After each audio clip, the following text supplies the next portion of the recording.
It's To the Best of Our Knowledge. I'm Anne Strange-Shamps.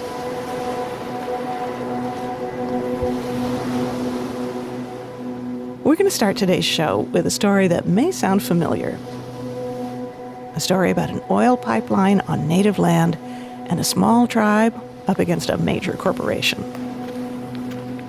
But before we do that, we need to go for a walk. Way up in northern Wisconsin, to the home of the Bad River Band of Lake Superior, Chippewa, a tribe of the Ojibwe, where early one morning, Mike Wiggins, the former chairman of the Bad River Band, took a visiting film director for a walk along the shore. We stop just at the mouth of Lake Superior where it meets the Bad River and get out on a beach. And I look down and I see these beautiful stones. Oh. What do I do? This is Mary Mazzio, the director of the documentary Bad River. Oh yeah, it's bad. I lean over, I grab that stone, and I immediately knew what I had done. And Mike said to me, "Let me just see what you have." I said, "Oh, let me put it back." I knew exactly what I had done. I was just self-aware enough to know that, oh, this was an epic fail. To be honest, I pick up stones on beaches all the time. I live in Wisconsin. The rocks along the shores of Lake Superior are famously beautiful. People collect them. I had no idea that the Ojibwe consider some of those stones sacred. Until Mary told me this story, it just didn't occur to me, because that's not how I was raised to see the world. Our American viewpoint, myself embodied by it, right, is you look around and everything is there for us for the taking. Mm-hmm. I will take that is going to serve me, as opposed to the values that I started to learn, by the way, in a really awkward way.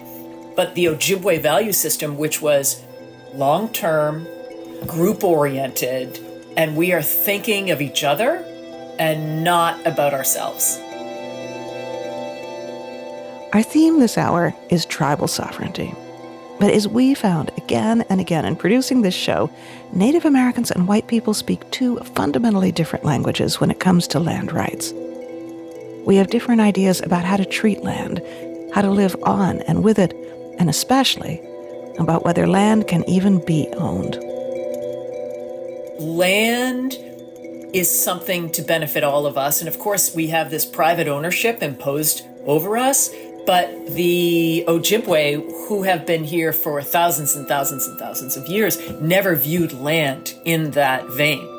It was co-use. How do we use this together? And in fact, when you go back and look at some of the old treaties, the understanding by the Ojibwe was, we're not granting you private ownership of this land, which would be the state of Wisconsin or the state of Michigan, right? What we are doing is we're granting you the ability to go and harvest timber. They did not intend to cede land because it wasn't even a thing, private ownership.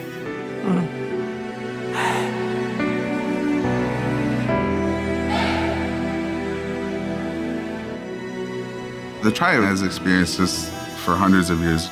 The timber companies came here before, and this is just a new company coming here using old tactics. We're bringing you guys jobs, we're bringing you guys money. Here's the mighty green dollar, and take it and it'll all be good. But then what are you losing?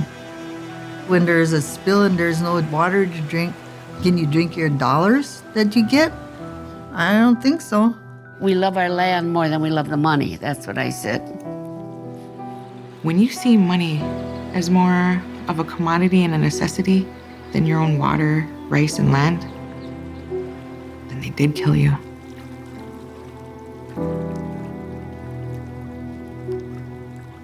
They killed that part of you that's connected to it. They killed that part of your mind that remembers what your grandpa had to do, what his grandfather had to do. It's in my blood memory that this land is the most important thing that there is, because everything else can be gone.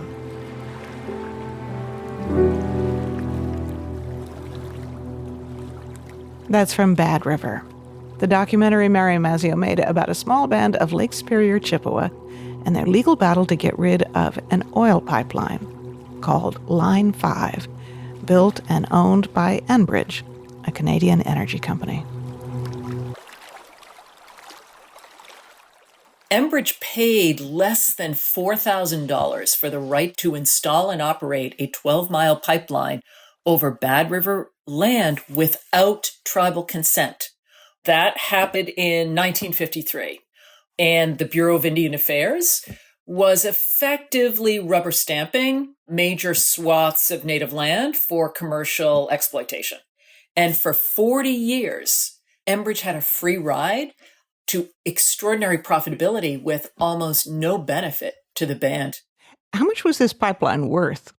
We found documentation that suggested that on an annual basis, there is $600 million of cash flow related to Line 5 on an annual basis. Wow. So the agreement, the historic agreement that the corporation made, has expired.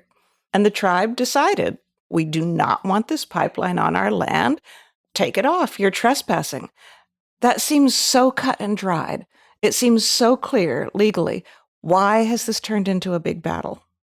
Enbridge, as is typical with many energy giants, in fact, many companies, these lines are so profitable that they are battling to continue operations as uninterrupted from their perspective as possible. And this, by the way, this happens all throughout Indian country. Extractors, whether it's mines or pipelines or dams, can, with impunity, disregard the terms of their contract because, well, sue us. You have a huge energy conglomerate with very sophisticated lawyers, and then you've got a very small band who is, many of its residents are below the poverty line. It is a real David and Goliath fight. It just seems like a pretty clear case about land sovereignty, right? This is a tribal nation. Indeed. They have a right to their land and to determine what goes on in their land. If the situation was reversed and Enbridge, a Canadian company, was running a pipeline that the U.S. had said, no, you can't run that on American territory, there wouldn't be an issue. Enbridge has tried arguing unsuccessfully, by the way, because Judge Conley in the federal district court found that there's a clear trespass, but Enbridge continues to operate to this day without any recompense to the band. However, the issue has nothing to do with oil and everything to do with a piece of aging infrastructure sitting in the wrong place that shouldn't be operated contractually anymore and is today at profound risk of rupture. When the line was put in 1953, it was constructed about 350 feet away from the Bad River. At last check, there's been so much erosion at one piece of the Bad River that the pipeline is now 11 feet away. What would happen if the pipeline burst? If the pipeline bursts, you have 12 miles of oil across the Bad River Reservation. That oil will be in Lake Superior in a matter of hours. This is a terrifying prospect. People are panicked. And what's fascinating, I think, is at last count, Enbridge had offered the Bad River Band $80 million to settle the case, continue operations. That's a lot of money for a small band. And yet, the band does not define themselves in terms of money. That's such a short-term view, right? And they're like, look, we need to preserve Lake Superior for our seventh generation. And with extreme weather, more and more of this country will be drawing on Lake Superior. It's 10% of the world's freshwater resource. It's our job. And so when you think about it, you've got this tiny community fighting tooth and nail at huge personal expense. The legal fees have been overwhelming. The pressure, both internally and externally on the band, has been severe. Because some people would like to take the $80 million? Yes. The Bad River Tribe won their lawsuit, right? They did. The federal judge said, yep, This is their land, Enbridge. Get off. Seems like a victory. What happens now? Well, Judge Conley found that Enbridge, in fact, was in a state of trespass, and he gave the company until 2026 to be out. Enbridge appealed that decision to the Seventh Circuit Court of Appeals. I do think that if I'm a betting person, that this is a case that goes to the Supreme Court. So what's your sense of how all these land rights battles are going to play out in American law? I mean, are we looking at an era of relitigating or reinterpreting treaty rights? And is it possible that actually good could come out of this? Because so many of those treaty rights, if we look at them today, do seem deeply unfair, morally wrong. Certainly the way they've been interpreted seems wrong. You're asking a really interesting question. And how the Supreme Court, if presented with this case, I think Judge Gorsuch has been very strong on native sovereignty. I think the idea that a contract is a contract is a contract, whether it's a treaty from 1854, whether it's an easement that expired in 2013, I think with a more conservative bench, hopefully you might see that being respected.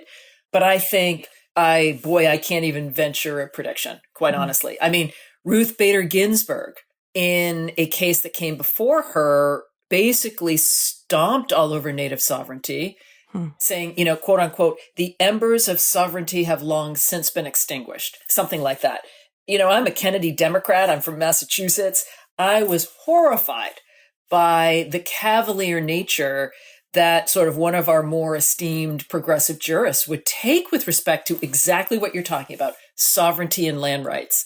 So I think you're asking a question that it's really difficult to chart.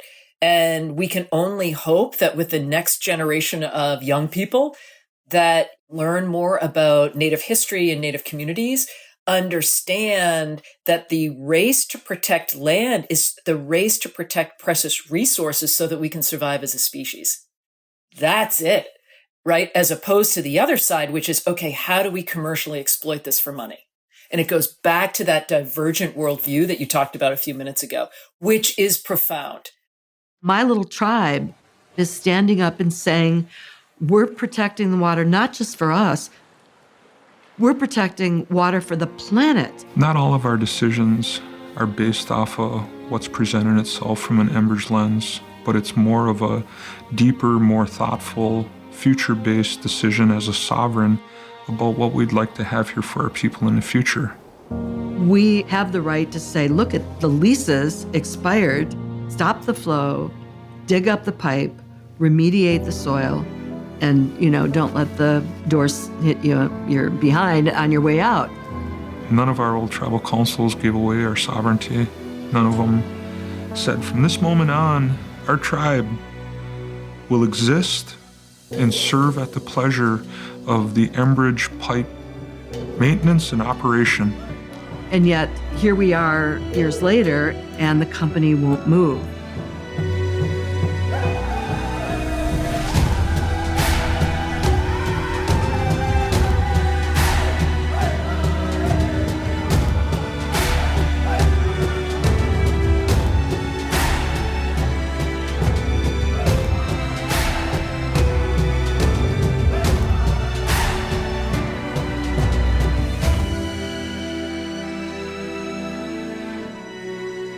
The film is Bad River, a documentary directed by Mary Mazzio.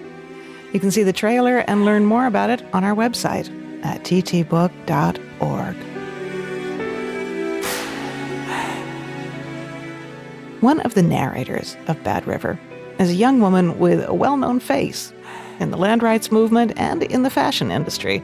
Her name is Quannah Rose ChasingHorse. Raised in Eagle Village, Alaska, she's Hanquich-In on her mother's side and Ogallala Lakota on her dad's side. Quannah's in her early 20s, so she represents the next generation of activists working to protect native lands. What is unusual is to combine that with a career as a high-profile supermodel. So when I was getting ready to talk with her, I was really struck by a cover shoot she did for a National Geographic issue on native sovereignty. because it kind of epitomizes the two worlds she walks in. So in the picture, you're wearing this black parka with a furry hood and this really beautiful skirt that has images of native children. And you are standing in front of this iconic stone monument that we've all seen. You're staring straight into the camera. And there's a look in your eyes that I keep thinking about, but I can't quite describe it. This must have been, the end of a day. You're really steeped in this landscape and the stories of the people who've been living there. What were you thinking about? Honestly, I think it was really just my ancestors that was speaking through me. If you really look at the image, I think that's why I've gotten that a lot actually. I've gotten a lot of people being like, when I look at this image and I look into your eyes, it's hard for me to actually pinpoint what exactly is coming through me, but I feel it. I feel this energy. And for me, like in that moment when we were there shooting that, I genuinely felt the presence of not just my ancestors, but of my little brother and his lineage and their ancestors there, because it really just does speak to what we're trying to push through with this story. The vision and how we see ourselves and see the land, and how we are able to recognize that we aren't separate from the land. We're not above the land. We're not below the land. We're not above nature. We're not below nature. We are in nature. And I think in that moment, I just kind of embodied that. And I felt my ancestors kind of looking through me. It really felt so, so grounding. And yeah, we were able to tell an amazing story with that. Yeah.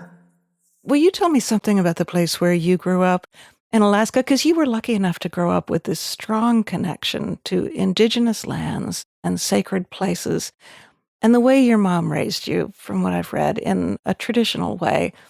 I'm just wondering what that meant, what that looked like in practice for you growing up. Yeah.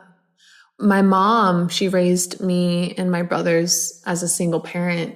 And at first we were homeless. My mom really struggled trying to provide for me and my brothers, but she was able to, and she did it all by herself.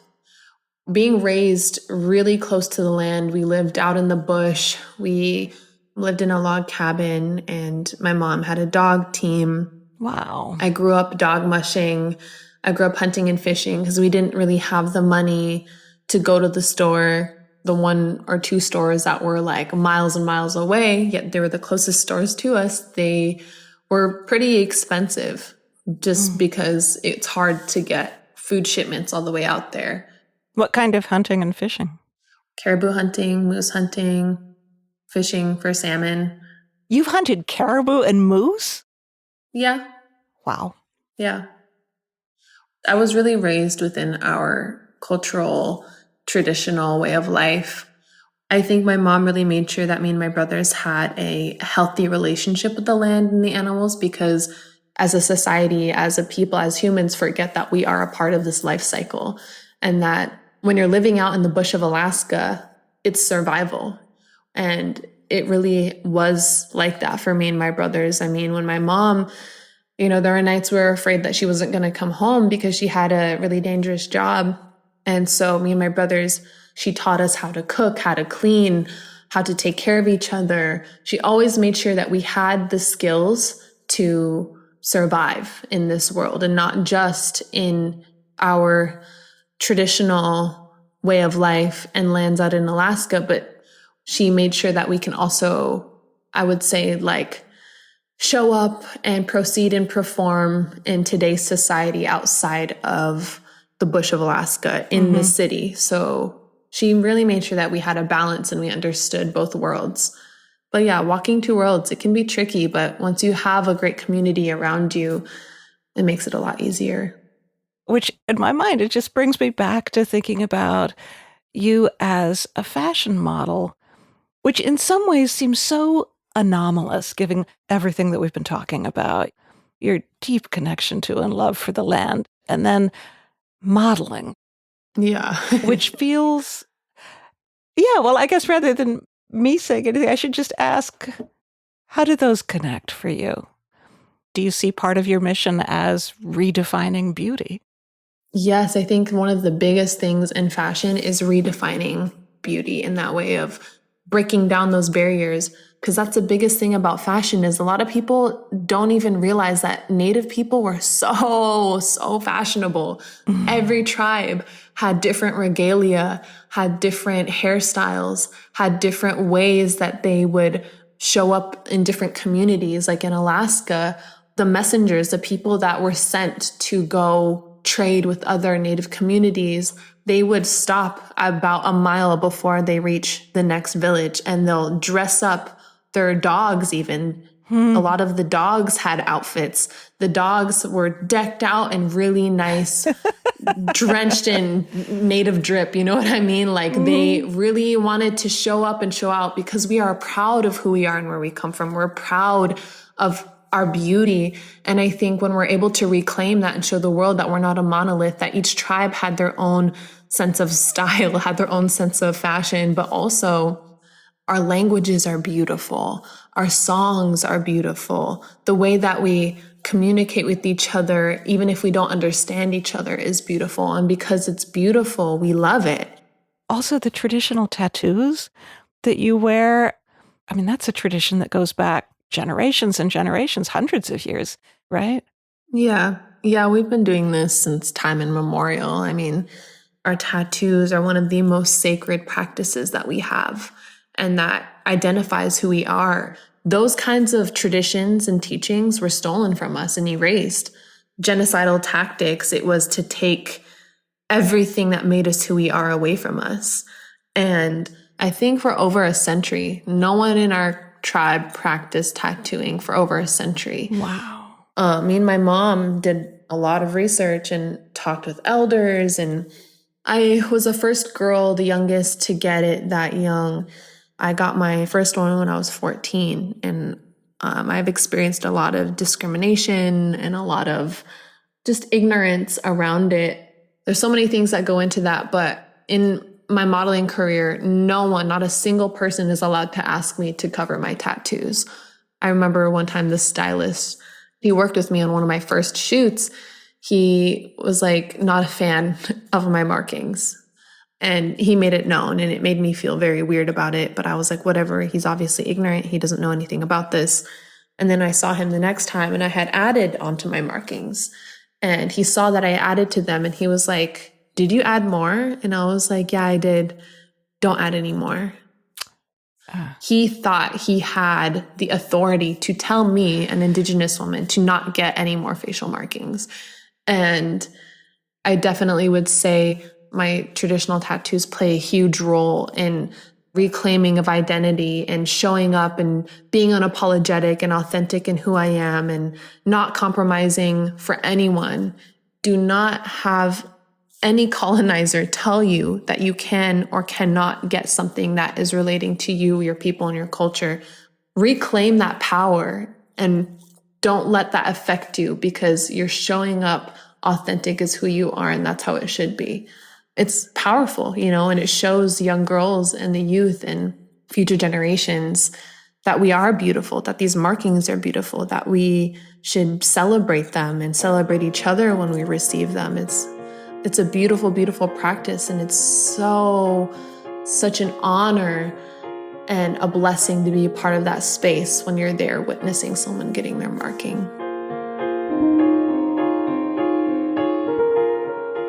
Quannah ChasingHorse is Hanguichin and Ogallala Lakota. She was raised in Eagle Village, Alaska. And keep your eyes open for a new documentary about her life called Walking Two Worlds. And by the way, all the music in this hour was composed by Native musicians. This piece is from Mata Wayuhi, composer for the award-winning TV show Reservation Dogs and a member of the Lakota tribe. Live from the shell of a turtle by the snap. Quail tail broke spells, jump hurdles, where we at? Wish me well on the journey, might burn and might splat. Pop said you gon' learn how to earn a stripe. Stick into your pathways, pitter-patter with the wind as it brushes the grass drains. Revel in the river for a minute downstream with the fins. No means to an end, brown, green colors got it up the mud. Flooded in front line, give a whoop, bada whoop, whoop. That's the sound of the cavalry. I don't keep it sweet, foul mouth, no ounce of a cavity. Just cause you mad with yourself, don't get mad at me. To hear more of Mata Wayuhi and other Native artists we're featuring this hour, visit our website, ttbook.org. And while you're there, check out Quannah ChasingHorse's photos from National Geographic. It's To the Best of Our Knowledge from Wisconsin Public Radio and PRX. We're talking about native sovereignty this hour, and I want to go back to a point I made in the beginning, which is that sovereignty is a concept most Americans probably don't think much about. Well, that changed for our producer Charles Monroe Kane recently, when he spent an evening gambling at a fancy casino run by Wisconsin's Potawatomi tribe. Blackjack, slots, roulette, sports betting, they're all legal on native-owned land because that's where tribes have sovereignty. And Charles got to wondering what exactly that means. So he sat down with Stephen Light, co-director of the Institute for the Study of Tribal Gaming Law and Policy at the University of North Dakota. For most people in America, they don't think about sovereignty at all. But for Native Americans, they think about sovereignty every single day. Why don't your average Americans think about sovereignty? I think we all take for granted that we live within a sovereign nation. When we talk about the government, when we think about decision-making on behalf of the American people, when we think about what it means to be an American citizen, all of those ideas have sovereignty wrapped up in them, but it's sort of like being a fish in water. We don't really consciously think about the implications.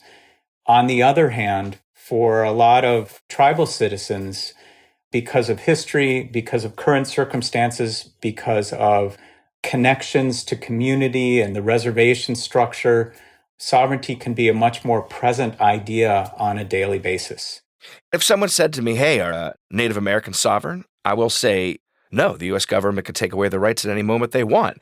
To me, a definition of sovereignty would be at least that another body above you can't take away your rights. And I don't see Native Americans as having full rights. Am I wrong? You're not at all wrong. Sovereignty is very complex and complicated when it comes to tribes because of that long history that predates the existence of the U.S. Because when you overlay a U.S. Constitution, the creation of the United States on top of that, you still have these pre-existing indigenous nations residing on land that they were on first. And that land has new borders and new political and legal and regulatory implications for the people that are living on it. It's still all wrapped up inside the U.S. and inside the U.S. Constitution. So it's complicated. Right. Yeah. The whole reason we're talking, though, isn't just about sovereignty. We're talking about gaming and how it relates to sovereignty. I do want to talk about the act from 1988, the Federal Indian Gaming Regulation Act. That's how gambling became legal for Native Americans. What happened? In the late 1970s into the early 1980s, there were a few tribes that experimented with bingo halls. Just bingo like you might find in a church basement, old-style bingo for folks to come onto the reservation and play a game. It turned out to be a pretty good source of revenue. And so that created a question, a big question about how much control do tribes have over gaming activity or bingo activity on their own lands, and what kind of authority can the state exert over what the tribe is doing. That generated some court cases, as those things tend to do, and eventually that went to the U.S. Supreme Court. One of the most consequential and important both Indian law cases and certainly a case about sovereignty overall in the U.S. under the Constitution. In 1987, the U.S. Supreme Court basically held that tribes had sovereignty. They were able to open and operate bingo halls and other casinos on their lands, but that states might have some opportunity to regulate that as well. And tax it, too. Yes, down the road.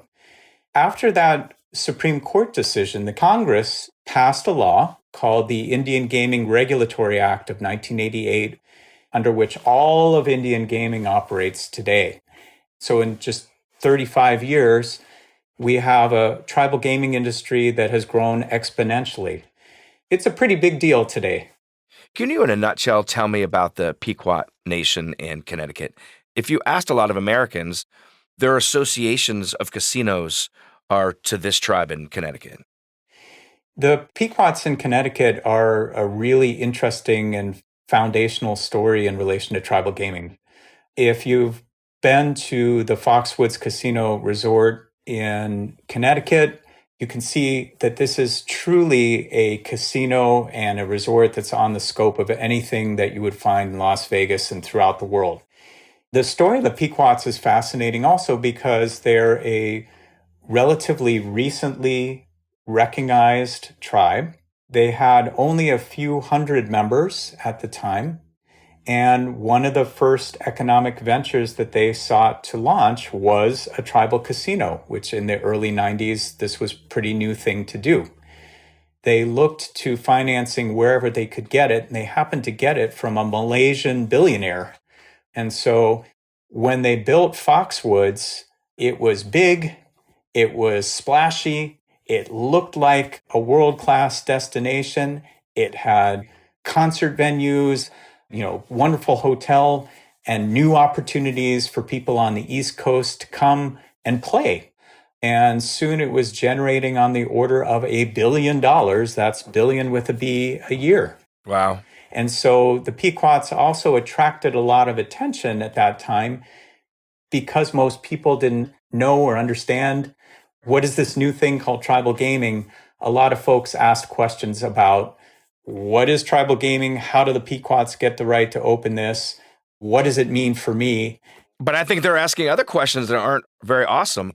From The Simpsons, The Sopranos, people were questioning, hey, are these people really Native Americans? And the racism, to me, from the Pequot discussion was pretty intense. People didn't like it. You're absolutely correct. The Pequots were, for a short period of time, almost the face of this new thing. Cartoons like South Park and The Simpsons and Family Guy would slip in a reference to grandma going to the tribal casino or getting lucky or not at the tribal casino. Some of it is just to make a joke. Some of it may have some questions about race and the relationship of American Indians to the rest of the U.S. You're right. It seems to me that in America, non-natives have two responses to Indian casinos. First, I would say, why do they get to do it and we don't? And then the other response is, hey, there's still poverty and unemployment on reservations. They're misappropriating their profits. And both of them end with they shouldn't be allowed to do it. Yeah, in thinking about Indian gaming over the years, number one, tribal gaming is different in that it's an outgrowth of tribal sovereignty. Number two, it is government gaming, so it's public gaming. It's more akin to a state lottery than it is to a commercially operated casino. And number three, that it has very real public policy purposes, which are intended to benefit tribal governments and tribal people, ranging from job creation to mitigating poverty to infrastructure, education, housing, etc., on the reservation and off. Those three things make tribal gaming very different than a commercial casino. If you think about a casino on the Strip in Las Vegas, for example, what it's intended to do by generating revenue is completely different than in the tribal gaming context. I'm going to go back to sovereignty because I have a quote here from you that kind of blew my mind, and I want you to explain it to me, and I'll read it to you. There is perhaps no greater opportunity today than Indian gaming to transcend the federal definition of tribal sovereignty and to allow for the eventual emergence and ultimate authority of tribes' inherent rights to self-determination. Really? Well, look, we've only had tribal gaming for just over 3 decades. For something like Indian gaming to almost literally put tribes on the map in terms of their visibility, their political clout, their fiscal clout, their ability to negotiate and navigate the terrain of American politics or business or financing of different economic opportunities. It's tribal gaming that's almost literally put tribes on the map. And so in that sense, tribal gaming is much more than just about the casino floor.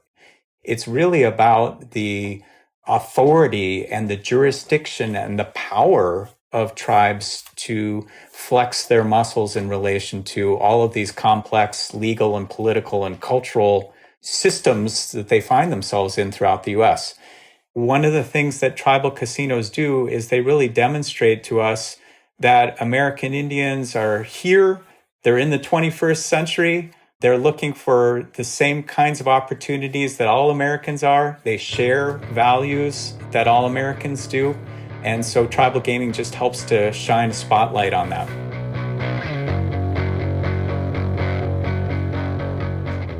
Stephen Andrew Light is the co-director of the Institute for the Study of Tribal Gaming Law and Policy at the University of North Dakota, and Charles Monroe Kane talked with him.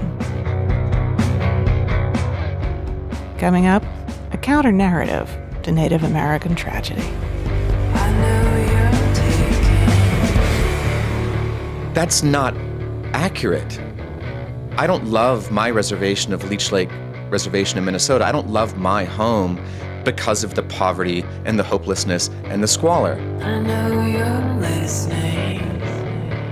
There are many reasons, many good reasons why I love and I'm connected to my tribal homeland, my reservation, and never really came across many books that explored the ways in which Native people had been not just surviving, but thriving and living and working and loving and doing all the things that fully realized human beings do the world over. Need you, want you. Need you, want you. There was no book, there was no source that explored the rich textures of our lived experience. Toni Morrison is famous for saying, if there's a book you want to read and it's not written, then it's probably up to you to write it. And so... So this is what you've done. This is what I've tried to do. It's To the Best of Our Knowledge from Wisconsin Public Radio.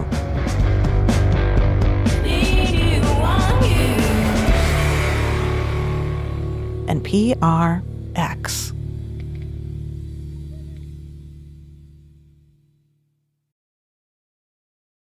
Speaking of Native voices, writer David Treuer thinks it's time for a new kind of Native American narrative, for work that is less centered around stories of hardship and what he calls trauma porn. Treuer himself is Ojibwe. He grew up on the Leech Lake Reservation in Minnesota, went to Princeton, studied anthropology and creative writing under Toni Morrison, and he's published a string of award-winning books. Among them, a sweeping counter-narrative of Native American history called The Heartbeat of Wounded Knee. Steve Paulson caught up with him.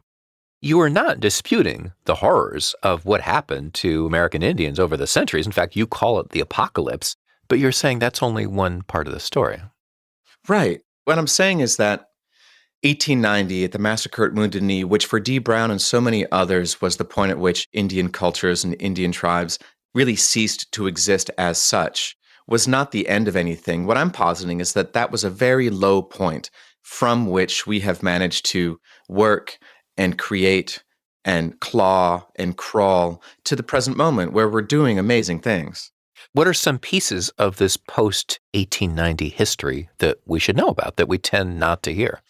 Well, for example, during the boarding school era, when it was federal Indian policy to forcibly remove Native American children from their families and send them to residential boarding schools where they were essentially whitewashed, or the attempt was made to whitewash them, deny them access to their families, deny them access to their homelands, deny them the opportunities to speak their native languages, prevent them from practicing their religion, cut their hair, dress them in a white man's clothes, Christianize them, etc. This was a horrific experience that 2 or 3 generations of Native children went through. And the purpose of these residential boarding schools was to destroy the Native family as a locus for political and cultural power. In some ways, the boarding schools succeeded, but in other ways, there were unintended consequences. You took Native kids, Ho-Chunk kids, Ojibwe kids, Lakota and Dakota children, and you threw them all in boarding school together.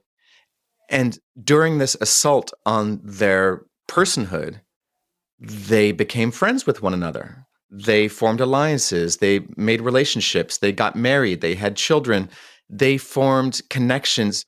In the past, our tribes were oftentimes separated by language and experience and geography.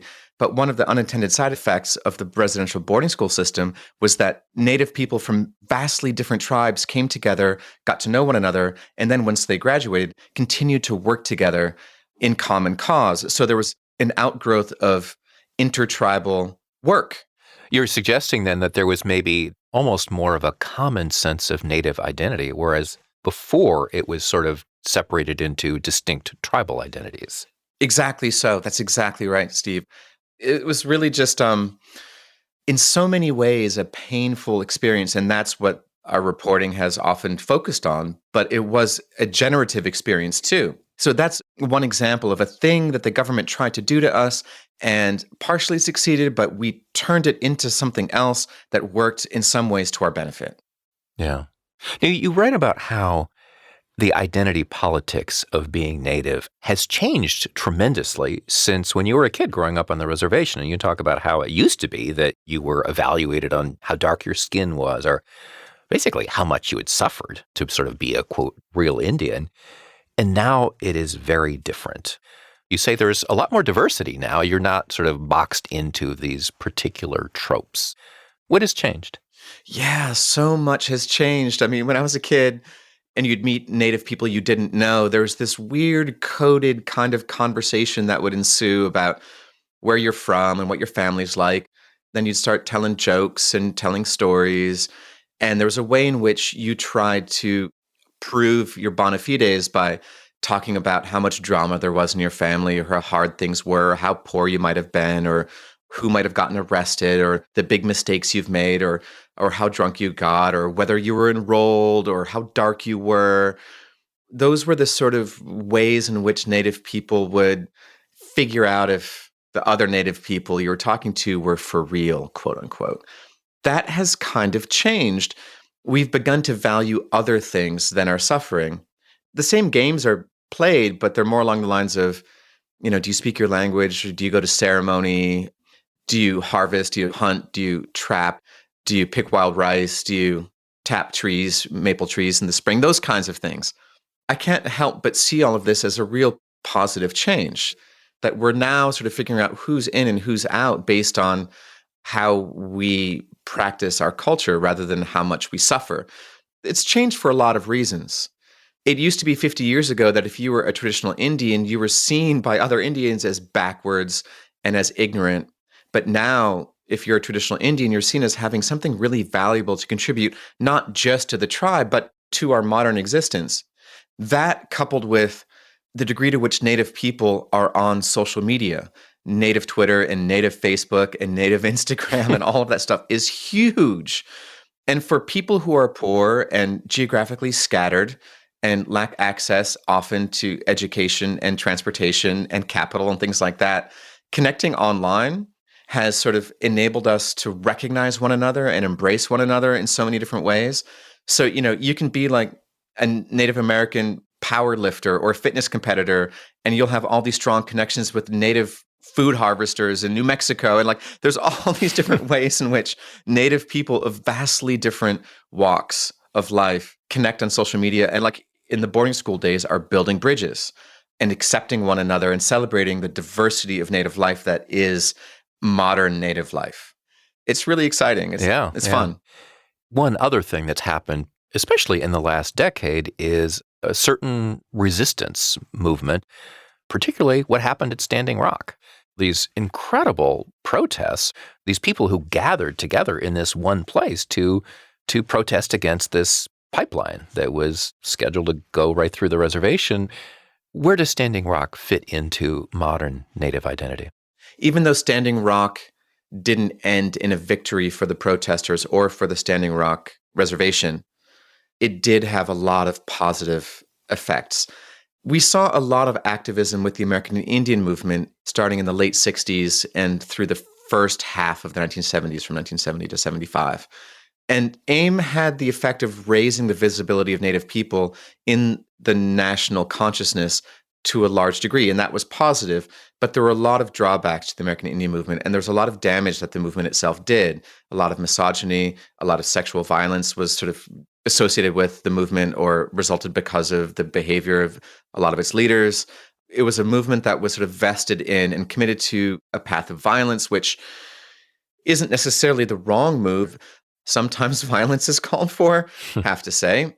So AIM was a mixed bag, but in many ways it was very destructive. Standing Rock, the protest at Standing Rock was very different. There were women in positions of leadership, not so much the story with AIM. There was a way in which the organizers shared power. The Standing Rock protest was much more egalitarian, much more collective. And as a result, there was a huge coalition of Native people and non-Native people, of over 300 different tribal nations represented at the protests. There was a vast coalition that came together in that protest. And although that protest didn't result in a stoppage of that pipeline, those people dispersed back into their communities and they kept on fighting in different ways. For instance, my tribe had previously voted to approve pipelines passing through Leech Lake Reservation. After Standing Rock, there is no way any of our tribal leaders could hope to remain in office if they continued to support pipelines. And that is a net positive effect of the Standing Rock protest. And that's true for other tribal communities around the country too. And so I think of Standing Rock as a really positive thing. Yeah. I'm struck by just how optimistic, how hopeful you are about sort of where Native lives are these days. This is not the story that we normally hear. It's not the story that a lot of outsiders normally hear, because when places like the New York Times and the New Yorker and other national media outlets tune into Native life, they tune in for the drama. Our society and Native people, we're not immune from this. We're a part of the society too. We've all been trained to sort of tune into Native issues and be titillated by it, to be titillated by the drama and by the suffering. The reporting on Native people is so often what I consider trauma porn. If I look at the New Yorker and I see this is a story about Native people, I know it's going to be some horrible story about how terrible life is. There was a photographic journalistic series called Postcards from Pine Ridge, which ran in the New Yorker by a photographer named Aaron Huey. And I knew what I was going to see before I opened this. I was not disappointed. One of the pictures was some kid in a diaper standing on a pile of trash on Pine Ridge Reservation. And all these pictures sort of evoked the destitution, the violence, the hopelessness, drug addiction, alcohol addiction. And I know enough people from Pine Ridge to know that while there may have been some girl standing in a pile of garbage, there were, 20, 30, 40, 100, 200 other girls at home doing their homework, playing with Barbies, playing Pokemon, going to Girl Scouts, going camping, going to ceremonies, doing all the kinds of things that girls the world over do. But no one has focused on that stuff. So it's not news to me to notice and celebrate the wonderful sort of creativity and hard work and intelligence and beauty of Native people. I was surrounded by that. I had a mother who was a tough-minded, hardworking, brilliant, successful person, and she came from nothing. She came from the most destitute of circumstances. They had no running water in their house. She had to walk to a well in a village as though, her story is one from the Middle Ages. But she went on to do all this amazing stuff, not in spite of her childhood, but in part because of it. And so Native people doing amazing things is not news to me, but it's certainly news I want to share with the rest of the world. And I want to undo the kind of reliance on tragedy narratives that storytelling about Native people has so often relied on. Tragedy is the dominant, if not the only narrative mode with which people tell Native stories. And I really believe that how you tell the story shapes the story. How you see reality shapes that reality. And if we see our reality as tragic, then our reality will be tragic. But if we see our reality as being complicated, textured, layered, full of hard things, but full of other things too, well, then our reality will change as a result. Don't worry about a thing, 'cause every little thing gonna be alright, right. That's Steve Paulson's conversation with David Treuer, author of The Heartbeat of Wounded Knee. He's an Ojibwe rider from the Leech Lake Reservation in Minnesota. All the people, come on, come on, come on. All the ladies, come on, come on, come on. Everybody, come on, sing. Everything's gonna be alright. Life is short, it ain't lasting long, so till the passion's gone and leave a legacy and pass batons. And when I'm passing on, remember me, yo, and blast this song. Come on. You're listening to Superman, a renowned traditional Native American dancer.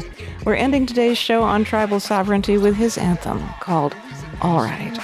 Welcome to Mother Earth, where hurt people, and the birds are still chirping on the church steeple. Reverse the curse, every verse lethal. I ride rhymes, let my light shine, watch me murk evil, yo. Hey, we made a playlist of the songs you heard from this hour, plus a few more. Just go to ttbook.org and have a listen, and share it if you're inspired. To the Best of Our Knowledge is produced at Wisconsin Public Radio and distributed by PRX. Charles Monroe Kane produced today's episode. He had help from Shannon Henry Kleiber and Angelo Bautista. Our technical director and sound designer is Joe Hartke, with help from Sarah Hopeful. Additional music this week from Black Belt Eagle Scout, Superman, Mata Wayuhi, Sergei Cheramisov, and Circus Marcus. The executive producer of To the Best of Our Knowledge is Steve Paulson, and I'm Anne Strainchamps. Be well, and come back often.